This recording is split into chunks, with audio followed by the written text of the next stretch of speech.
ನಾವು ಹೇಗಿರಬೇಕು?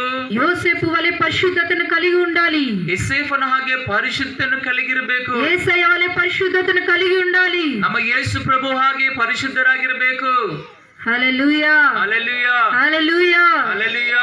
దేవుడు చూడట్లేదులే అని, ದೇವರು ನೋಡ್ತಾ ಇಲ್ಲ ಅಂತ ಅನ್ಕೊಂಡು, దైవజనుడు చూడట్లేదా అని, ಸಭಾಪಾಲಕರು ನೋಡ್ತಾ ಇಲ್ಲ ಅಂತ ಅನ್ಕೊಂಡು నీ నోటి ద్వారా పాపం చేస్తా ఉన్నావేమో, ನಿಮ್ಮ ಬಾಯಿಲಿಂದ ಪಾಪ ಮಾಡ್ತಿರಬಹುದು. నీ నడక ద్వారా నువ్వు పాపం చేస్తా ఉన్నావేమో. ನಿಮ್ಮ ನಡತೆಯಿಂದ ಪಾಪ ಮಾಡುತ್ತಿರಬಹುದು.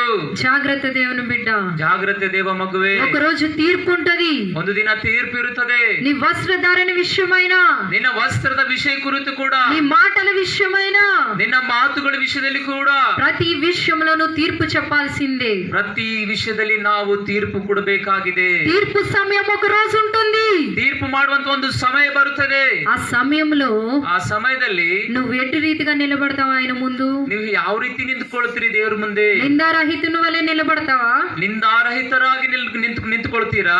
మనం ఎలా నిలబడదాం అనుకుంటున్నాం? ఈ రోజు రాత్రి దేవుని యొక్క వాక్యం మనతో ఆలోచన